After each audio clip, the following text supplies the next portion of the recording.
ao senador Roberto Muniz.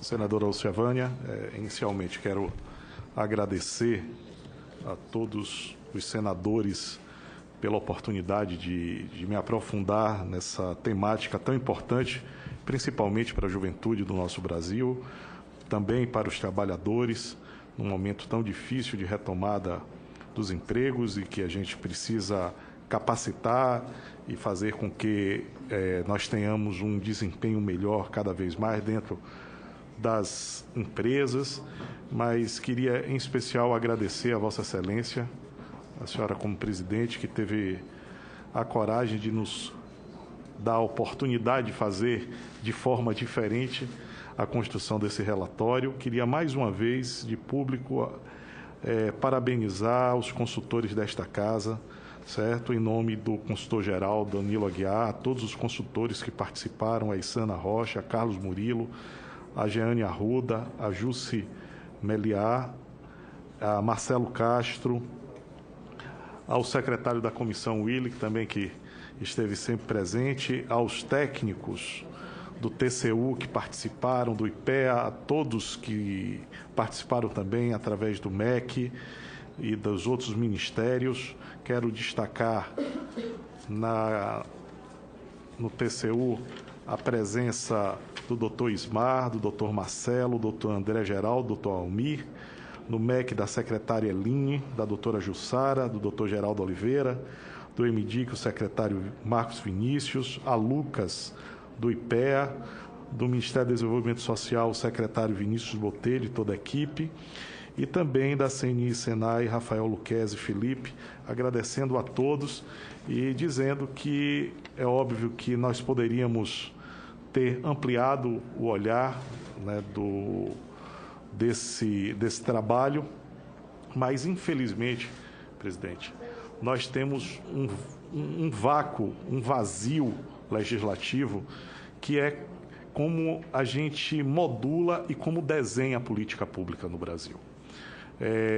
Como nós tratamos a política pública muito mais pela intenção e pelos objetivos do que pela métrica, né, com um olhar mais qualificado para avaliação, propondo metas específicas, propondo indicadores padrões, propondo o acompanhamento, né, que deveria ser um fato cotidiano na gestão pública brasileira, mas que não é real, né? Nós temos aí políticas públicas que iniciam sem se saber muito bem a focalização dessa política, sem o entendimento de quem seriam mais apropriadamente as pessoas que seriam beneficiadas, os beneficiários.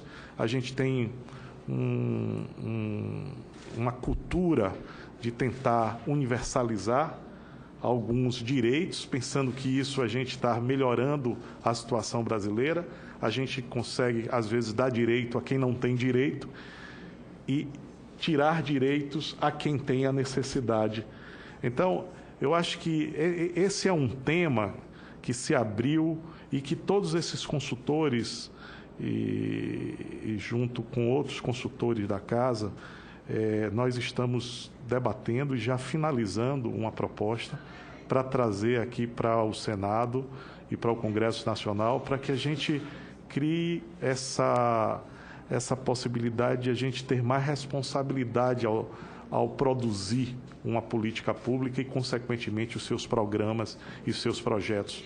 Então, que toda a gestão pública, senadora Lídia, se deixe muito claro quais são os objetivos, que responsabilidades, de quem é a responsabilidade, quem são o público-alvo, quanto vai se gastar, qual é essa curva de crescimento, porque, senão, nós temos diversos programas e projetos, e lá no TCU é onde deságua a ineficiência do Estado brasileiro, onde existem muitas boas intenções que ficam paradas no papel ou fazendo com que o parco recurso brasileiro do orçamento público esteja a serviço de quem não necessita e de quem não precisa. Um dos graves problemas, presidente, senadora Alciavânia, desse país, além da famigerada corrupção, é a destruição dos recursos públicos através da ineficiência da gestão. Essa talvez seja um dos graves problemas que se arrasta na história do Brasil. A história do Brasil é recheada por programas e projetos que iniciam e não terminam, de gestores que não dão continuidades a políticas públicas. Há indicadores mal elaborados que fazem com que políticas públicas não possam ser redirecionadas, revistas durante o processo de execução. Eu acho que esse é um tema que o Brasil e o Senado Federal, eu acho que esta é a casa de fazer um Brasil melhor, e o Brasil só será melhor quando nós tivermos políticas públicas de qualidade. E o Senado Federal, com essa proposta de ficar visitando e revisitando políticas públicas, fazendo avaliação, poderá dar para o futuro do Brasil um novo marco, né? E é por isso que nós estamos debruçados, presidente, com esse trabalho que espero, antes do final do ano, apresentar aqui ao Senado para que possamos juntos fazer uma força-tarefa, né, dentro da própria esteira que o governo federal já mandou para cá, para o Congresso Nacional, uma proposta de um projeto de lei para regulamentar as políticas públicas no governo federal. Então, queria agradecer a todos os senadores a confiança que a senhora teve ao me indicar, parabenizar a senadora Ana Amélia por ter escolhido um tema tão importante e, mais uma vez, ressaltar que a semana passada nós tivemos aqui a presença dos 60 jovens que representaram o Brasil nas Olimpíadas da Educação Profissional em Abu Dhabi, onde nós estivemos presentes, eu, o senador Cristóvão, o senador Ferraço e o senador Armando Monteiro, de Pernambuco. E quero, mais uma vez, destacar que os nossos jovens ficaram em segundo lugar, foram vice-campeões. Há 2 anos atrás, o Brasil foi campeão das Olimpíadas da Educação Profissional. E, infelizmente, a gente consegue ver na imprensa, nas primeiras páginas, muitas coisas ligadas aos jovens. Na sua grande maioria, exemplos negativos. Então, nós gostaríamos, né, de registrar a presença deles aqui, trouxeram a sua medalha, mas mais do que isso, trouxeram o compromisso deles com o futuro do Brasil. Eu acho que esse é, sem sombra de dúvida, a maior taça, a maior medalha que o jovem pode ter, que é confiar no seu próprio futuro e no futuro da nossa nação. Então, mais uma vez, quero agradecer, parabenizar a estes jovens e a todos os jovens que tiveram a oportunidade de fazer esse curso. E também quero ressaltar, não sou muito de fazer essas reflexões políticas, mas acho que a política do Pronatec resgata um momento em que o Brasil deu as costas para a política nacional da educação profissional. Eu acho que não precisávamos ser tão rápidos, mas também não precisávamos ser esquecidos como fomos durante, né, mais de uma década sem investimento. Então, acho, até como sugestão, como talvez não estarei aqui no próximo ano, senadora Alice da Mata, acho que a gente deveria aprofundar muito a questão da presença dos IFES, dos institutos federais, qual é o papel dos institutos federais em relação a isso, se o desenho dos institutos federais está alinhado com o novo momento, né, desse mercado brasileiro, do novo mercado brasileiro. O que é que nós vamos fazer com essas instituições que receberam um aporte de recursos muito grande nos últimos anos para construir, né, para a retomada, né, da educação profissional, mas que eu acho que carece do Senado Federal, antes que isso se torne uma letra morta, a gente possa rever, redesenhar, qualificar e permanecer com o que é bom que hoje está sendo feito nos institutos federais. Acho que para o ano, com esse trabalho que está aqui, se a gente pegar os institutos federais, que ficou à margem dessa avaliação, né, como um dos grandes investimentos que foram feitos nos últimos anos, eu acho que isso pode complementar um olhar mais crítico sobre a educação profissional. Então, eu queria agradecer aos senadores pela aprovação do nosso relatório. Muito obrigado. Continua em discussão. Perguntaria à senadora Regina se ela quer se pronunciar. Lá no plenário, e aí tive que vir correndo, então não vi a discussão anterior, mas eu acho que a gente... eu tive aqui também no final da leitura da semana passada. Acho que não dá para a gente também fazer um julgamento muito severo, porque tem uma parte subjetiva muito importante. Então, eu acho, por exemplo, que o Ciência Sem Fronteira foi muito importante. Converse com os jovens do Ciência Sem Fronteira para ver como eles estão se sentindo, como é que está a autoestima e o que eles trouxeram de bagagem.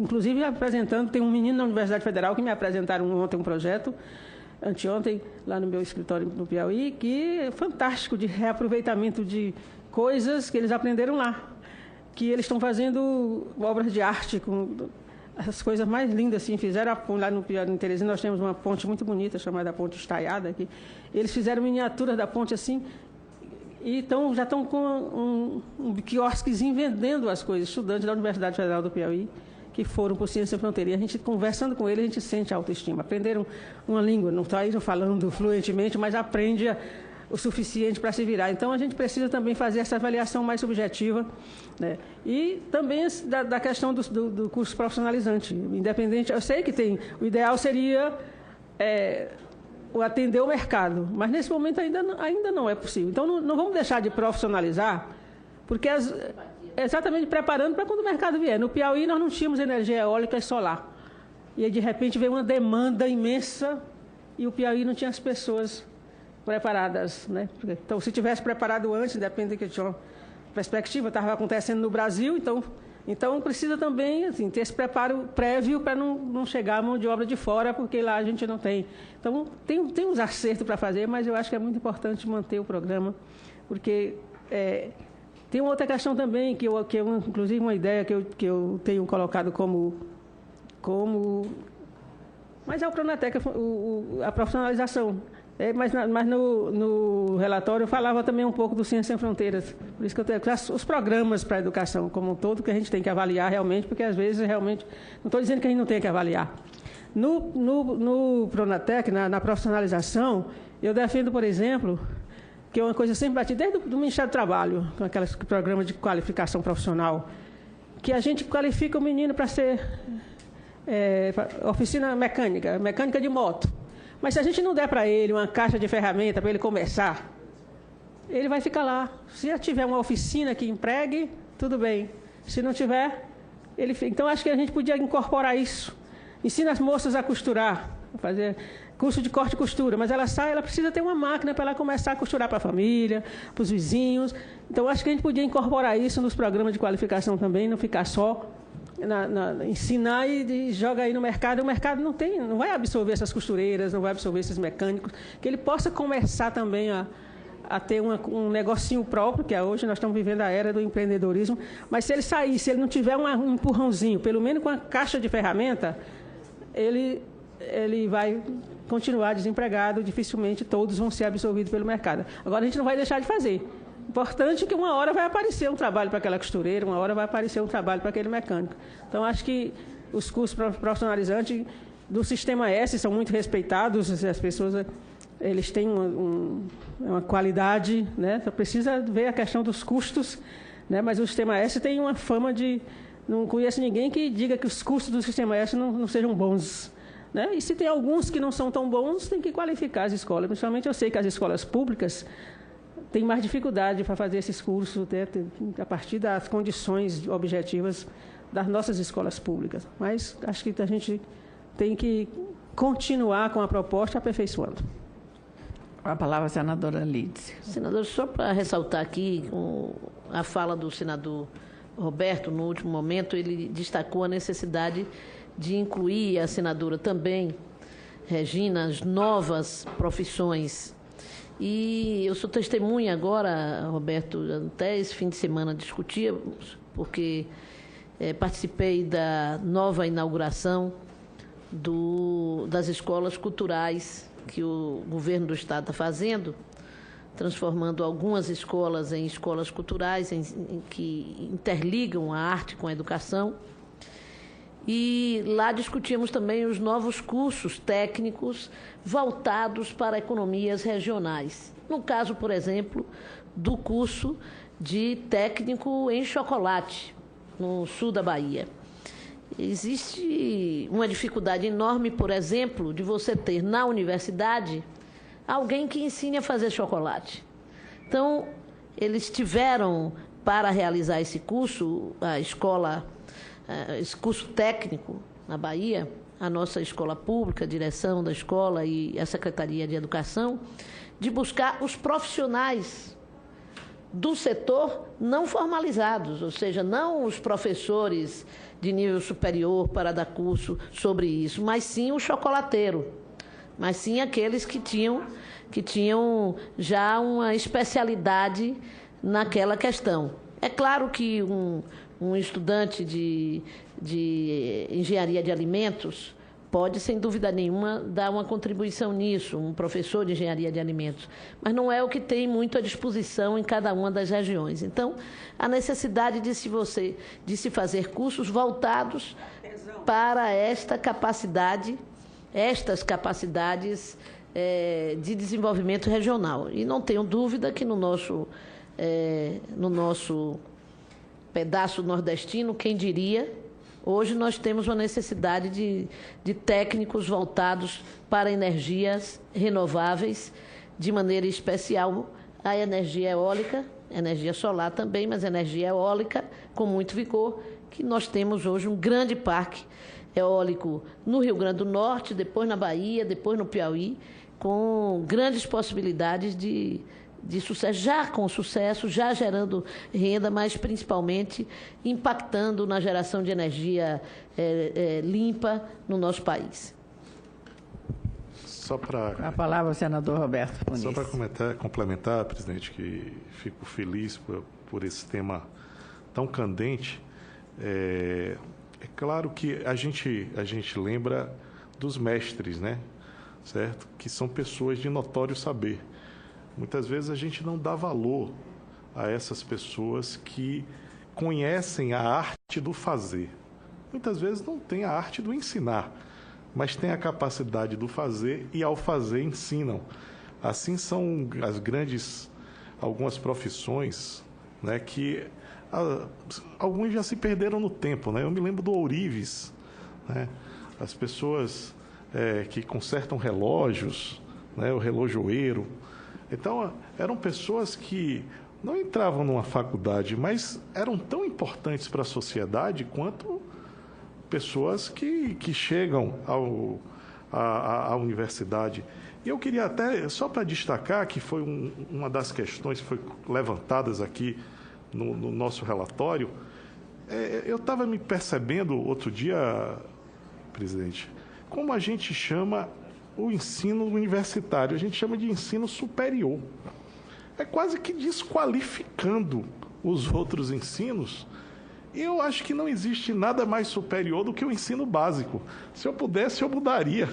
Eu diria que, se algo é superior, primeiro é se alfabetizar. Ter a possibilidade de entender, se alfabetizar, tanto na técnica da leitura, quanto na técnica da escrita e na alfabetização emocional também. Talvez essa questão de chamar ensino superior, ela venha desses primórdios da desqualificação que se tinha aos afazeres que eram muitas vezes manuais e feitos por pessoas que não tinham, simples, pessoas pobres que não tinham visitado as cadeiras e as mesas das universidades.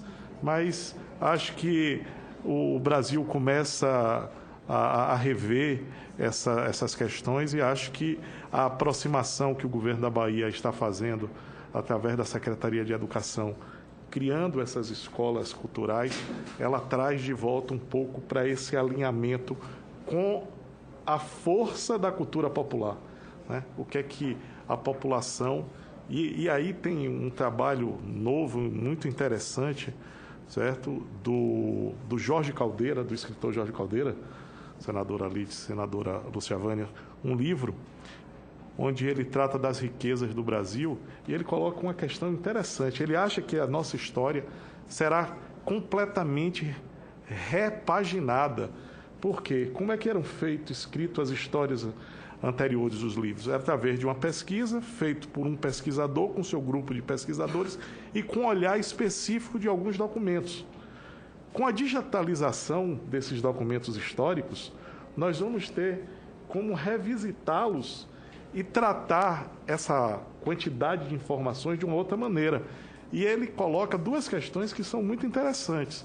Ele diz que a primeira questão que a gente vai ter que reavaliar é a nossa relação com o estado de força que muitas vezes nós tivemos aqui, como o Império, a República Nova, né? É que nós temos uma das democracias locais mais duradouras do mundo.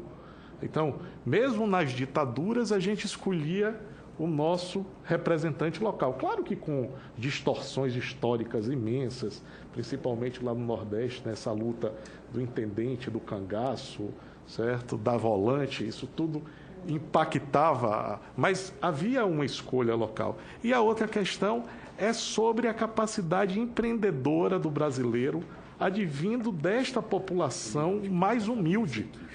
Ele traça o perfil desse crescimento, dessa capacidade empreendedora do Brasil a partir dessas pessoas mais humildes que têm o saber do fazer. Então, é um debate muito interessante, mas queria, finalizando, agradecer a todos aqui. Muito obrigado. Eu cumprimento o senador Roberto Muniz, quero dizer, senador, da admiração dessa presidência com o trabalho de Vossa Excelência, um trabalho meticuloso, aplicado.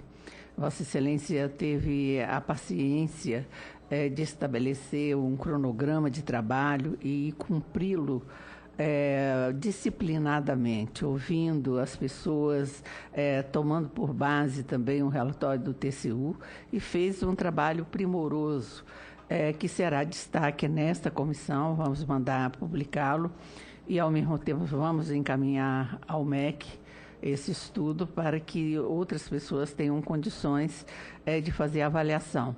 E o livro será também distribuído a todos os secretários estaduais e municipais para que eles possam sentir a importância desta avaliação.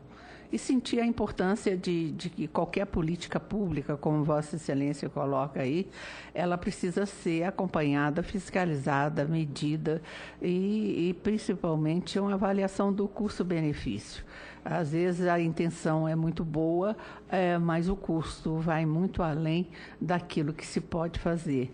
E isso faz com que, na escassez de recursos que nós temos, alguns setores ficam prejudicados em função dessa universalização sem controle e sem avaliação. Portanto, receba os nossos cumprimentos e receba principalmente a admiração desta comissão pelo trabalho de Vossa Excelência. Muito obrigada. Não havendo mais quem queira discutir, encerro a discussão. Em votação, o relatório. Senhores e senhoras senadores que aprovam o relatório, queiram permanecer como se encontram. Aprovado o relatório nos termos do artigo 96b, parágrafo 3º do Regimento Interno do Senado Federal. A matéria será encaminhada à mesa para as providências cabíveis e também será, solicito à Secretaria que encaminhe para a publicação o referido trabalho.